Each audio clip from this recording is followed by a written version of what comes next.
దివిసీమ ఉప్పెన ఇది భారతదేశ చరిత్రలోనే ఒక చీకటి రోజు.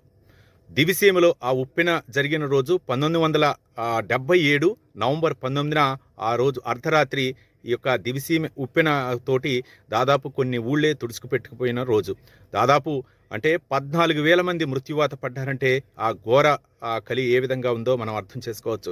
ఒక్కసారిగా రాకాసి అలలు ఎగిసిపడ్డాయి. అప్పటి వరకు కూడా ప్రకృతి కామ్గా ఉన్న ప్రకృతి ఎలాంటి బీభత్సం సృష్టించకపోయినా అర్ధరాత్రి మాత్రం ఒక్కసారిగా రాకాసి అలలు ఎగిసిపడి దాదాపు 10 మీటర్ల ఎత్తున ఎగిసిపడి ఊళ్ళనే తుడుచుకుపెట్టుకుపోయిన రోజు. అప్పుడు చాలామంది కూడా గుళ్ళ అంటే దేవాలయాలు లేకపోతే ఎప్పుడైనా అక్కడ కొన్ని మిద్దెలే ఉంటాయి. గ్రామాల్లో కొన్ని మిద్దెలే మాత్రమే ఉంటాయి. అన్ని పూరిళ్ళు ఎక్కువగా పెంకుటిల్లే ఉంటాయి కాబట్టి ఆ మిద్దెలపై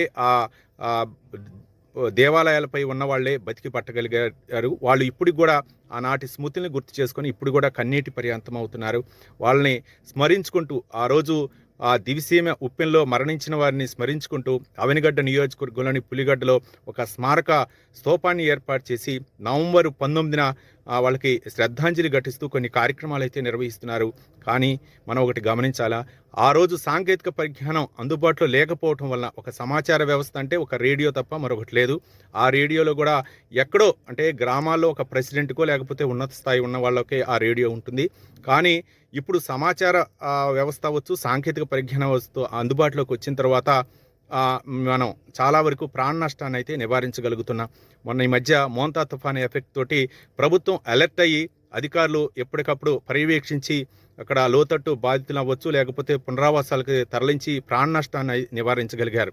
అంటే అసలు ప్రాణ నష్టమే జరగకుండా నివారించగలిగారు. ఆస్తి నష్టం అంటే ప్రకృతి విపత్తు వల్ల ఎక్కడో చోట జరుగుతూనే ఉంటుంది కాబట్టి పంట నష్టం ఈ విధంగా జరుగుతూనే ఉంటుంది, ఆస్తి నష్టం జరుగుతుంటుంది.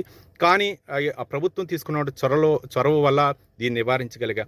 కానీ అప్పట్లో ఆ సాంకేతిక పరిజ్ఞానం లేకపోవటం వలన దాదాపు 14,000 మందిని మనం కోల్పోవటం జరిగింది. కాబట్టి అలాంటి విపత్తులు సంభవించినప్పుడు అప్పట్లోనే నటులు అగ్రనటులు అయినటువంటి ఎన్టీ రామారావు అలాగే అక్కినేని నాగేశ్వరరావు లాంటి వాళ్ళు జోలెపట్టి డబ్బులు వసూలు చేయటం, కొన్ని స్వచ్ఛంద సంస్థలు కూడా అక్కడ గృహాలను నిర్మించి వాళ్ళకి ఇవ్వటం జరిగింది. ఏది ఏమైనా ఆ ప్రకృతి విలయతాండాన్ని ఇప్పుడు కూడా స్మరించుకుంటూ వాళ్ళకి శ్రద్ధాంజలి ఘటిస్తున్నటువంటి సిచ్యువేషన్ ఉంది.